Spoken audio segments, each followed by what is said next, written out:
तो दोस्तों आज मैं एक्सप्लेन करने वाला हूँ 2021 में आई मूवी पुष्पा को। इसकी IMDb रेटिंग है 7.9 आउट ऑफ 10, जो कि मूवी के हिसाब से सही ही है। मैं मूवी को एक्सप्लेन करूंगा, लेकिन उससे पहले अगर आप हमारे चैनल पर नए हैं तो नीचे लाल कलर से लिखे सब्सक्राइब को दबाकर ग्रे कर दें। इससे आप हमारे चैनल से जुड़ जाएंगे और आने वाली वीडियोस को देख पाएंगे। और जिन्होंने सब्सक्राइब करा हुआ है उनका बहुत बहुत शुक्रिया। आप लोग ऐसे ही चैनल से जुड़े रहिए, मैं आपके लिए वीडियोस लाता रहूंगा।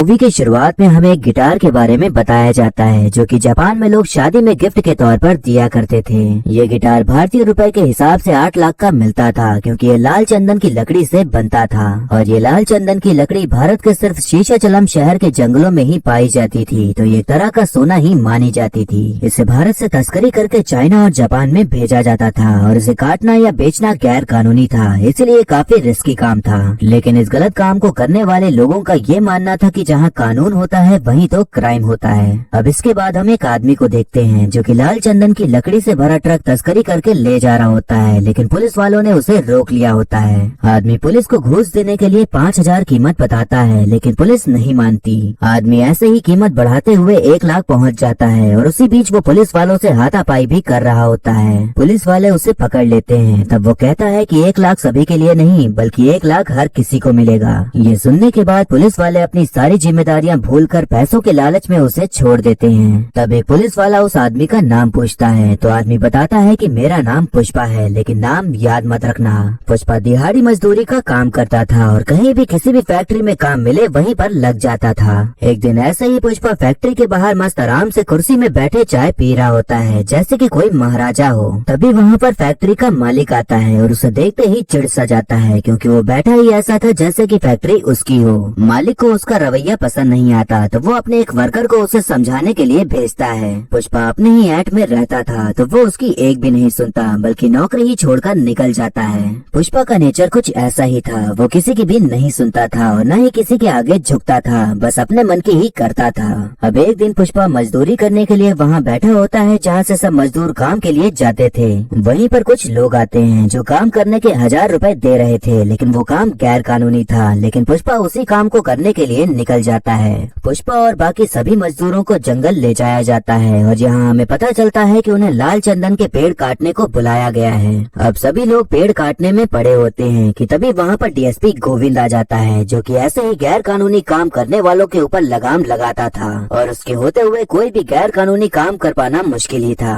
पुलिस को आता देख सभी लोग काम छोड़कर भाग खड़े होते हैं, लेकिन तभी पुष्पा सबसे कहता है कि हमने इतनी मेहनत करी है, उसे हम छोड़कर नहीं जा सकते, और मेरे पास एक आइडिया है। अब हम देखते हैं कि DSP गोविंद वहाँ आ जाता है, क्योंकि उसे पता था कि यहाँ पेड़ काटे जा रहे हैं, लेकिन उसे कहीं पर भी लकड़ियाँ दिखाई नहीं दे रही होती। उसके पूछने पर मजदूर कहते हैं कि हम तो यहाँ बकरियाँ चराने आए हैं। तभी पुष्पा भी खड़ा हो जाता है और उल्टी सीधी बातें करके पुलिस वाले की बेइज्जती करने लग जाता है। पुलिस वाला उसके ऊपर बंदूक तान देता है, लेकिन तभी सारे मजदूर भी कुल्हाड़ी लेकर खड़े हो जाते हैं। दूसरा पुलिस वाला गोविंद को समझाता है कि अभी इनकी संख्या ज्यादा है, तो हमें चुपचाप यहाँ से चले जाना चाहिए। अब पुलिस वाला वहाँ से निकल जाता है, और तब हम देखते हैं कि पुष्पा ने सारी लकड़ियां बांधकर पेड़ के ऊपर ही लटका दी थी। अब इसके बाद सब मस्त आराम से नाचते गाते हुए जंगल से पेड़ काटने में लग जाते हैं। हम देखते हैं कि काम खत्म हो जाने के बाद पुष्पा आराम से हाथ मुंह धो रहा होता है। तभी उसके पास एक लड़का आता है जिसका नाम केशव होता है, और वो उससे कहता है कि मैं तुम्हारे साथ ही रहना चाहता हूँ, क्योंकि मुझे लगता है कि तुम एक दिन बड़े आदमी बनोगे।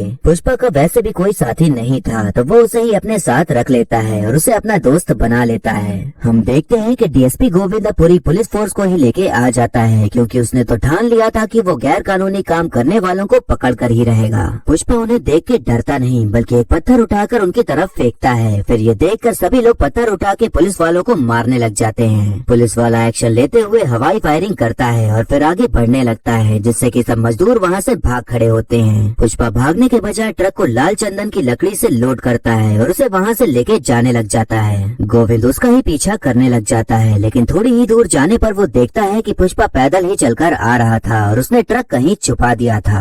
डीएसपी गोविंद उसे पकड़ के पुलिस स्टेशन ले जाता है और वहाँ उसे लटका के डंडों से उसकी सुताई करता है, लेकिन पुष्पा इतनी मार खाने के बाद भी ट्रक की लोकेशन नहीं बताता, बस हंसते जा रहा होता है। तभी वहाँ पर एक दूसरा पुलिस वाला आता है और उससे कहता है कि तुम्हारा पूरा नाम क्या है और तुम्हारे खानदान में कौन कौन है। ये बात सुनकर पुष्पा काफी इमोशनल हो जाता है और तब हमें यहाँ एक स्टोरी बताई जाती है। मूवी थोड़ा सा फ्लैशबैक में जाती है, जहाँ हम देखते हैं कि बचपन में पुष्पा अपनी माँ के साथ स्कूल में एडमिशन कराने के लिए गया होता है। तभी वहाँ एक आदमी आता है जो कि एडमिशन कराने से रोक देता है और कहता है कि इसके पिता का नाम गलत है क्योंकि इसके पिता है ही नहीं। यहाँ हमें पता चलता है कि जो आदमी के पिता थे उनका पुष्पा की माँ से संबंध था और उन्हीं से पुष्पा जन्मा था, लेकिन अब पिताजी की मौत हो चुकी थी तो उनके बड़े बेटे मोहन ने पुष्पा और उसकी माँ को अपनाने से मना कर दिया था और मोहन पुष्पा का सौतेला भाई था।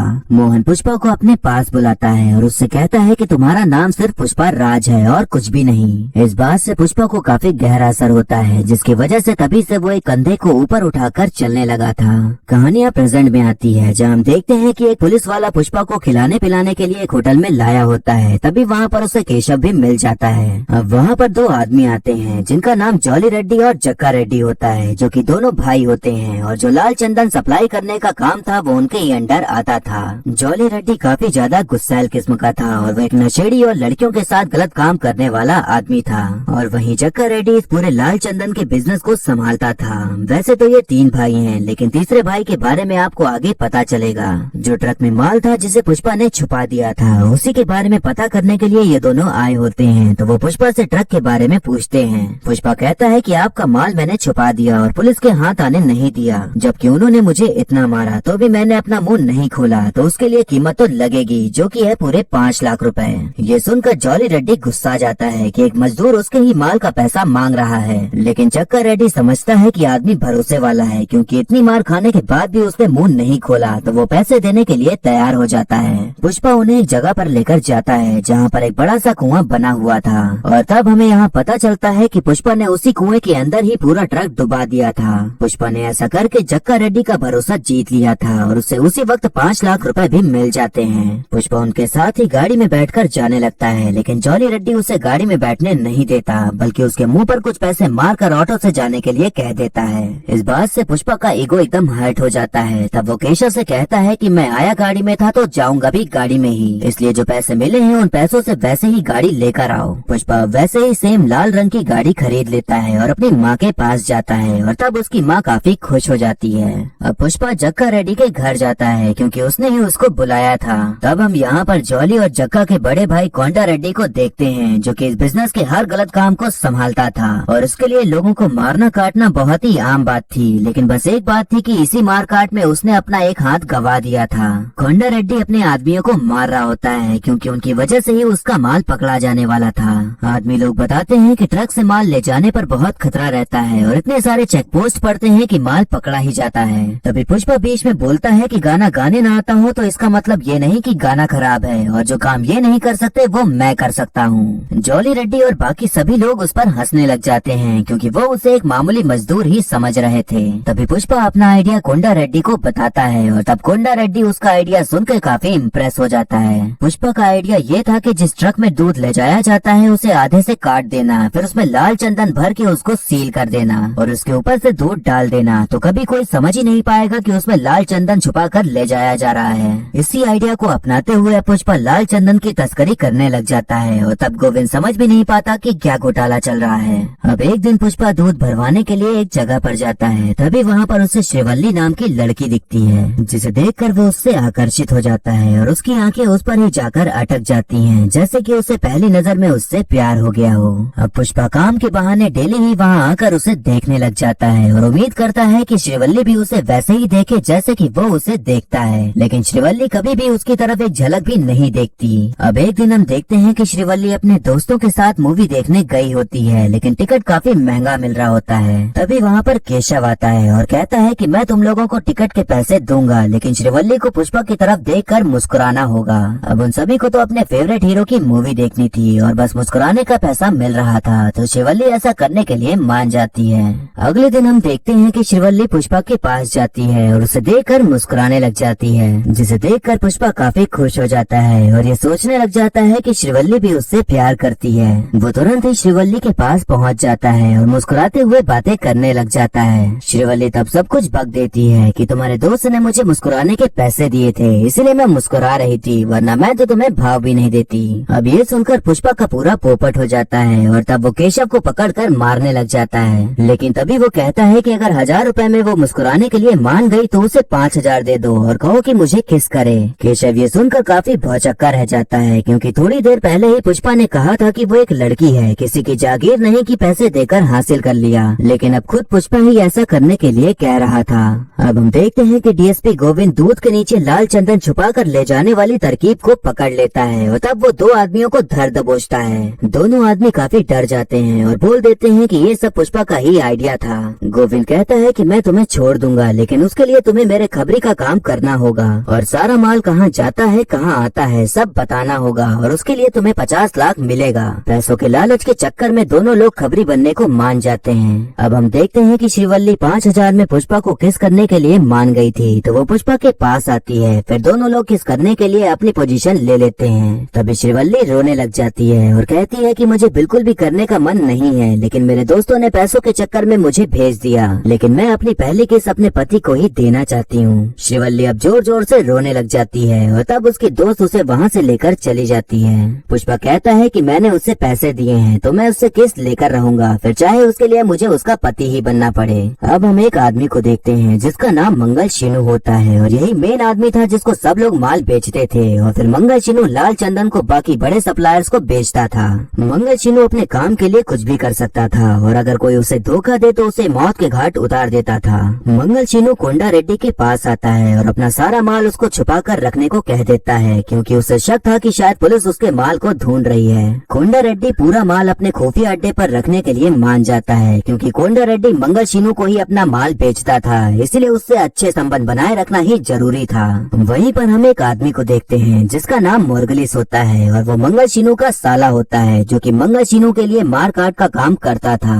मंगल शीनू को चिंता थी कि कहीं यहाँ भी उसका माल पकड़ा न जाए, तो कोंडा रेड्डी बताता है कि पुष्पा नाम का एक लड़का मिला है जो कि इस काम के लिए सही रहेगा, क्योंकि जब से उसने काम संभाला है तब से हमारा माल पुलिस के हाथ नहीं लग पाया है। अब एक दिन पुष्पा उस अड्डे पर आता है तो देखता है कि वहाँ कोई भी काम नहीं कर रहा है। पुष्पा के पूछने पर पता चलता है कि जॉली रेड्डी ने यहाँ अपनी अय्याशी का अड्डा बना लिया है, इसीलिए कोई काम नहीं हो पा रहा। पुष्पा जब कमरे में जाता है तो देखता है कि एक लड़की वहाँ बैठी हुई थी जिसकी हालत ठीक नहीं थी। पुष्पा समझ जाता है कि ये जॉली नहीं किया होगा, तो वो लड़की को अपनी शर्ट उड़ाकर उसे घर छोड़ने के लिए कह देता है। तभी पुष्पा के पास कोंडा रेड्डी का फोन आता है और बताता है कि पुलिस को हमारे अड्डे के बारे में पता चल गया है, तो किसी भी तरह हमें सारे माल को वहाँ से हटाना होगा। अब वहाँ पर हजारों टन लाल चंदन की लकड़ियाँ रखी हुई थी, तो उन्हें इतने कम टाइम पर हटा पाना काफी मुश्किल ही था। लेकिन तभी पुष्पा को एक आइडिया आता है और वो लकड़ियों को नदी में फेंकने लग जाता है और वहीं केशव को पैसे देकर भेज दिया होता है कुछ करने के लिए। सारे मजदूर लाल चंदन की लकड़ियों को नदी में फेंकना शुरू कर देते हैं और पुलिस के आते आते सब लकड़ियाँ वहाँ से गायब हो जाती हैं। उधर केशव एक डैम के पास पहुँच जाता है और पैसे देकर डैम को बंद करवा देता है और तब सारी लकड़ियाँ वहीं पर आकर जमा हो जाती हैं और जो पुष्पा ने दिमाग लगाया था उसमें कामयाबी मिल जाती है। डीएसपी गोविंद को वहाँ पर लकड़ी का एक टुकड़ा भी नहीं मिलता, जिस बात से उसके गुस्से का पारा चढ़ जाता है और पुष्पा से कहता है कि तुम्हें अंदाजा भी नहीं है कि तुम क्या कर रहे हो और तुम तो जानवर से भी बदतर हो।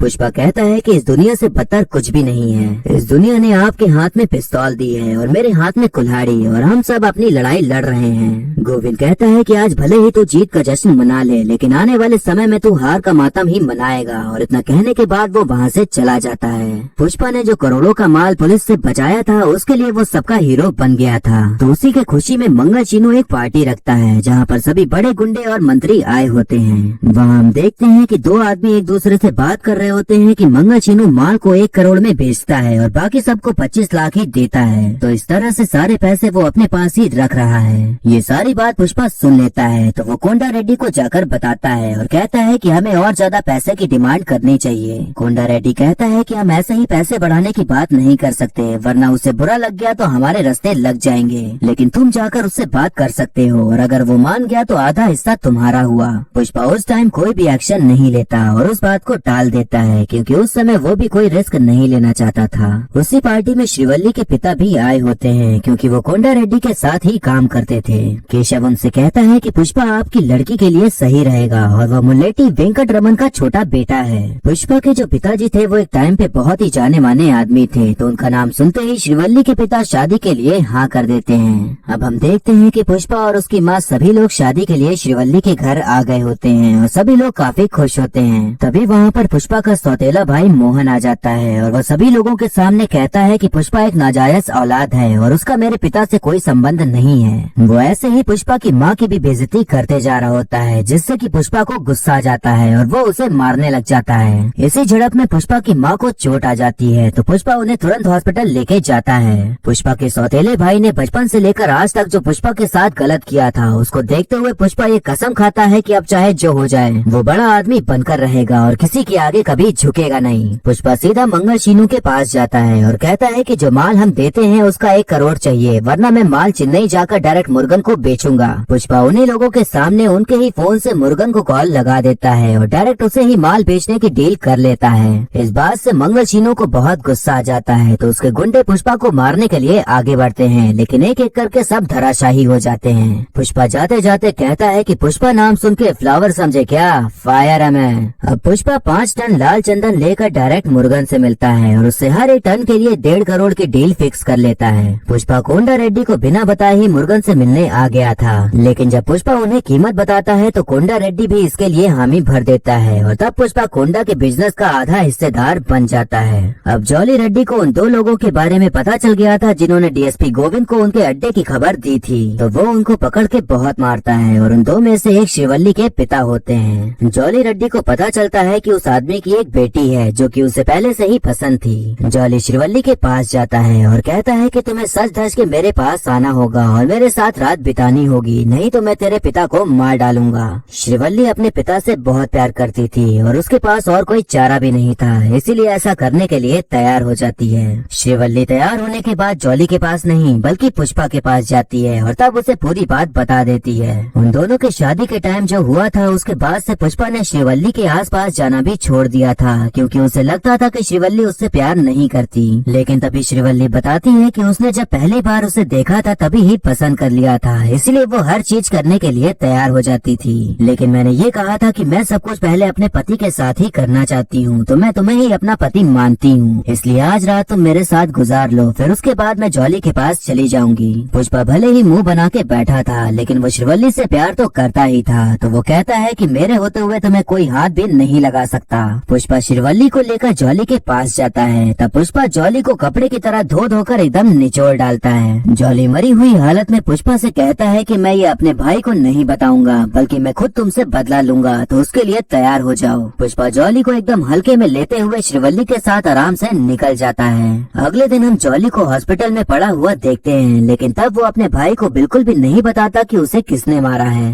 हम देखते हैं कि केशव परेशान हो रहा होता है कि कहीं कोंडा रेड्डी को पता न चल जाए कि जॉली को पुष्पा नहीं मारा है, नहीं तो तब कोंडा रेड्डी मौत बनकर उनके पीछे पड़ जाएगा। लेकिन पुष्पा को इस बात की बिल्कुल भी फिक्र नहीं थी। तभी हम देखते हैं कि वहाँ कोंडा रेड्डी आ जाता है और पैसे लेने के लिए पुष्पा को अगले दिन साथ में चलने को कहता है। अगली सुबह कोंडा रेड्डी पुष्पा के साथ पैसे लेने के लिए निकल जाता है। तभी इधर हम देखते हैं कि केशव को पता चलता है कि कोंडा रेड्डी जब कल मिलने आया था तब उसने सारी बातें सुन ली थी और उसे पता है कि उसके भाई को पुष्पा नहीं मारा है। हम देखते हैं कि कोंडा और जक्का रेड्डी ने पुष्पा को पकड़ लिया होता है और उसे लात घूंसे मारने के बाद गोली से उड़ाने के लिए तैयार हो जाते हैं। तभी वहाँ पर मंगल शीनू का साला मोर्गलिस अपने आदमियों को लेकर आ जाता है और उसी वक्त गोली लगने की वजह से कोंडा रेड्डी मारा जाता है। अब वहाँ दोनों गुट में फायरिंग होना शुरू हो जाती है और बारी बारी सभी लोग मारे जा रहे होते हैं। पुष्पा कैसे भी करके अपने आप को रस्सी से आजाद कर लेता है और तब वो जक्का रेड्डी को मोर्गलिस से बचा लेता है, क्योंकि वो जानता था कि आगे चलकर जक्का रेड्डी उसके काम आने वाला है। पुष्पा ने मोर्गलिस को पकड़ लिया था। तब मोर्गलिस हंसते हुए कहता है कि मुझे चुपचाप छोड़ दे, वरना मंगल शीनू तुम्हें नहीं छोड़ेगा।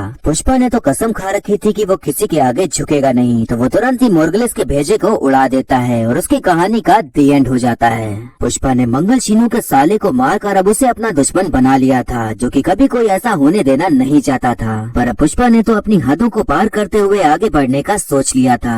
अब हम देखते हैं कि शहर के एमएलए ने इस धंधे में शामिल सभी लोगों की मीटिंग बुलाई होती है, जिसमें कि पुष्पा और मंगल शीनू भी शामिल होते हैं। पुष्पा बताता है कि मंगल शीनू हमसे माल लेकर ज्यादा दाम में बेचता है, तो अगर इसे हटाकर हम डायरेक्ट माल बेचे तो हमें ज्यादा मुनाफा होगा और सबके झोली में पैसा ही पैसा आएगा। एमएलए पुष्पा की बातों को सुनकर काफी प्रभावित हो जाता है और तब सभी से कहता है कि सभी लोग पुष्पा को ही माल बेचेंगे और वही अब बिजनेस को संभालेगा।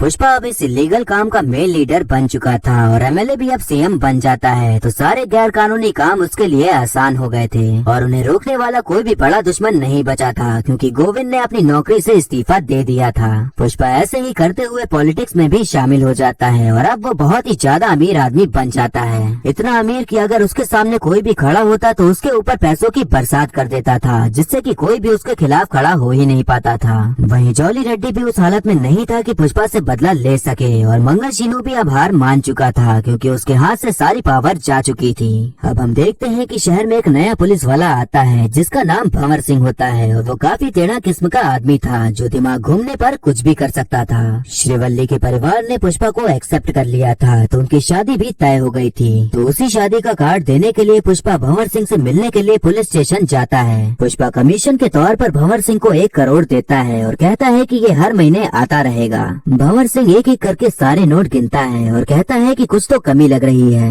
पुष्पा के साथ आए सभी लोग दोबारा नोट गिनते हैं लेकिन सब सही निकलते हैं, पर भंवर सिंह फिर भी यही कहता है कि कुछ तो कमी लग रही है। भंवर सिंह पुष्पा के खानदान को लेकर उसकी बेइज्जती करने लग जाता है और कहता है कि दोनों ने व्हाइट शर्ट पहनी हुई है लेकिन मेरी शर्ट में ब्रांड है, पर इसका तो कोई न लेबल है ना ही कोई ब्रांड है, इसलिए इसकी तो कोई पहचान ही नहीं है। तभी पुष्पा उसे सर कहकर पुकारता है। तब भंवर सिंह कहता है कि हाँ, अब तक इसी की कमी लग रही थी। वो कहता है कि अब से कौन सा पैसा कहाँ आएगा कहाँ जाएगा सब मैं डिसाइड करूंगा और जिस तरह से अभी मुझे सर बोला है वैसे ही मुझे इज्जत देनी होगी। पुष्पा उस वक्त कुछ भी नहीं कर पाता और उसकी बातें सुनकर वहाँ से चला जाता है। उस दिन के बाद से पुष्पा भंवर सिंह की सारी बातें मानने लगा था और उसी के इशारों पे नाचने लगा था जैसे कि कोई जादू कर दिया हो। ऐसे ही करते हुए अब पुष्पा की शादी का दिन आ जाता है लेकिन वो वहाँ पर मौजूद ही नहीं होता। हम देखते हैं कि पुष्पा और भंवर सिंह एकदम जय वीरू की तरह मस्त पार्टी करते हुए एंजॉय कर रहे होते हैं। पुष्पा कहता है कि आपको पता था कि मेरा कोई खानदान नहीं है और न ही मेरा बाप है, तब भी आपने उस दिन मेरी बेइज्जती की और मेरी माँ को बेइज्जत किया। पुष्पा भंवर सिंह की बंदूक लेकर अपने हाथ ही गोली मार लेता है और कहता है कि ये जो खून बह रहा है वो मेरे पिता का है और ये मुझसे कोई भी छीन नहीं सकता और ये खून ही मेरा ब्रांड है। पुष्पा बंदूक के दम पर भंवर सिंह के सारे कपड़े उतरवा देता है और फिर अपने कपड़े भी उतार देता है। पुष्पा कहता है कि अगर मैं ऐसी हालत में भी कहीं जाऊं तो भी लोग मुझे पुष्पा राज ही बोलेंगे, लेकिन अगर तू ऐसे बिना वर्दी के निकल गया तो एक कुत्ता भी तेरी इज्जत नहीं करेगा। ब्रांड का ठप्पा आदमी के कपड़ों में नहीं होता बल्कि कैरेक्टर में होता है। पुष्पा जाते जाते कहता है कि जो माल जहाँ जाना होगा जाएगा और जो पैसा आना होगा आएगा, लेकिन अब एक फूटी कौड़ी तुम्हें नहीं मिलेगी और अब तेरे पास बस नकली इज्जत बचेगी और बाकी सब कुछ मैं छीन लूंगा। पुष्पा अब उसी हालत में शादी के मंडप में पहुंच जाता है। तब वहाँ मौजूद सभी लोग उसे ऐसी हालत में देखकर हैरान हो जाते हैं। श्रीवल्ली उसकी हालत देखकर सवाल करती है कि आखिर वो गया कहाँ था। पुष्पा कहता है कि पुष्पा को किसी ने फ्लावर समझ लिया था तो उसे समझाने गया था कि पुष्पा फायर है। उधर भंवर सिंह पूरी तरह से पुष्पा को खत्म करने के लिए पागल सा हो चुका था और इधर पुष्पा भी भंवर सिंह से टक्कर लेने के लिए तैयार था और इसी के साथ मूवी यहीं पर खत्म हो जाती है। तो दोस्तों ये जो मूवी है ये किसी हीरो की नहीं बल्कि एक विलन की कहानी को बताती है कि कैसे वो गलत काम करते हुए आगे बढ़ा और अमीर बना। ये मूवी अच्छाई वर्सेस बुराई की नहीं बल्कि बुराई वर्सेस बुराई की ही है, क्योंकि इस मूवी का हर कैरेक्टर अच्छाई से ज्यादा बुरे काम करने में ही माहिर है, तो हम किसी को भी हीरो तो नहीं मान सकते। पुष्पा का जो कैरेक्टर है उसे जब हम देखते हैं तो उसकी स्टाइल और उसका काम करने का तरीका हमें बहुत पसंद आता है और मन करता है कि काश हमारा भी इतना भौकाल हो पाता या हम भी ऐसे स्टाइल मार पाते।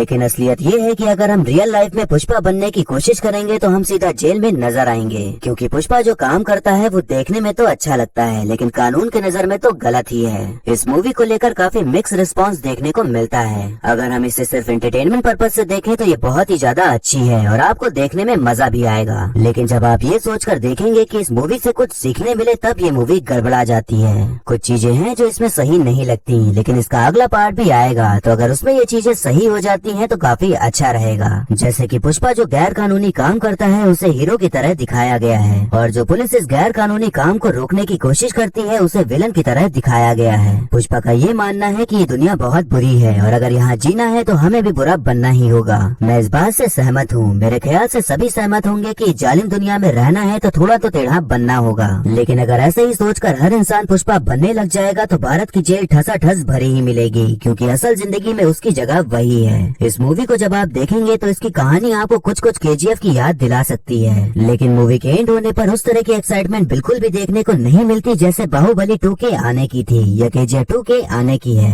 अब एक्टिंग की बात करें तो अल्लू अर्जुन ने पुष्पा के रोल को इस तरह निभाया है कि उनके अलावा पुष्पा के कैरेक्टर में हम किसी और को देख ही नहीं सकते। उन्होंने खुद को पुष्पा के रोल में इस कदर ढाला है कि हम एक टाइम पर भूल ही जाते हैं कि हम अल्लू अर्जुन को देख रहे हैं, बल्कि ऐसा ही लगता है कि हम किसी पुष्पा नाम के आदमी की ही कहानी देख रहे हैं। और यही सब चीजें बताती हैं कि वो कितने अच्छे कलाकार हैं और उन्होंने इस फिल्म के लिए कितनी मेहनत की है। रश्मिका ने जो श्रीवल्ली का कैरेक्टर निभाया है वो हमें सही ही देखने को मिलता है। हालांकि श्रीवल्ली के कैरेक्टर को कोई बहुत इम्पोर्टेंस नहीं दी गई है, बल्कि जिस तरह हम ज्यादातर मूवीज में देखते आ रहे हैं वैसे ही श्रीवल्ली को प्रेमिका के कैरेक्टर में सीमित कर दिया गया है। बाकी मुझे मंगल शीनू यानी सुनील की एक्टिंग काफी अच्छी लगी, क्योंकि उन्हें ज्यादातर कॉमेडी करते हुए ही देखा गया है। पर इस फिल्म में जिस तरह से उन्होंने विलन का रोल निभाया है वो काफी काबिले तारीफ है। वहीं पुष्पा के दोस्त केशव के किरदार को निभाने वाले जगदीश ने भी काफी अच्छी एक्टिंग करी है। और मूवी के आखिरी 25 मिनट में फहद फाजिल यानी भंवर सिंह की एंट्री होना हमें यही बताता है कि सेकंड पार्ट में उनका मेन रोल होने वाला है। भले ही इस पार्ट में उनको कम टाइम मिला, लेकिन उम्मीद है कि अगले पार्ट में वो कई लोगों को अपने भंवर में फंसाने वाले हैं। और जो लोग एक्टिंग को समझते हैं वो अच्छे से जानते हैं कि फहद फाजिल कितने मंझे हुए कलाकार हैं। वहीं बाकी जितने भी कलाकार हैं उन्होंने अपने किरदार को अच्छे से निभाने की पूरी कोशिश करते हुए अपने कैरेक्टर को सही निभाया है। मुझे मूवी के गाने काफी अच्छे लगे और सुनने में काफी मजा आती है, और मुझे लगता है कि मूवी को हिट कराने के पीछे अल्लू अर्जुन और मूवी के गानों का बड़ा हाथ है।